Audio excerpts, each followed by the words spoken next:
சஹீஹுல் புகாரியில் 2567வது ஹதீஸாக இதை பார்க்கலாம்.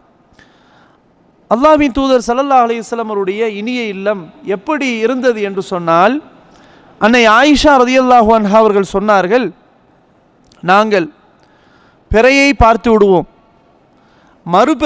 மறுபிறையும் நாங்கள் பார்த்து விடுவோம், அடுத்த பிறையும் நாங்கள் பார்த்து விடுவோம். இப்படி 2 மாதத்திலே 3 பிறைகளை நாங்கள் பார்த்து விடுவோம். அதாவது பிறை என்றால் மாதத்தினுடைய முதலாவது நாள். இப்படி 3 பிறைகளையும் நாங்கள் பார்த்து விடுவோம். அல்லாஹ்வின் தூதர் ஸல்லல்லாஹு அலைஹி வஸல்லம் அவர்களுடைய இனிய இல்லங்களில் அடுப்பே எரிவது கிடையாது, அடுப்பே எரியதில்லை. 3 மாதங்கள். அன்னை ஆயிஷா ரலியல்லாஹு அன்ஹா சொல்றாங்க. யார்கிட்ட சொல்றாங்க? தன்னுடைய சகோதரியின் மகனிடத்திலே சொல்கிறார்கள், உர்வா ரலியல்லாஹு அன்ஹு அவரிடத்திலே சொல்கிறார்கள்.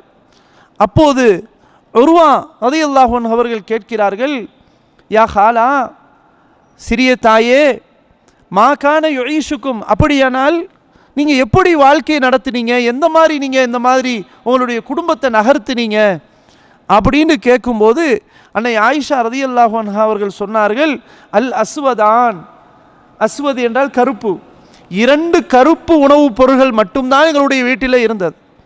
அது என்ன? அல் மாவு ஒத்தமுரு, தண்ணீரும் பேரித்தம்பழம் மட்டும்தான்.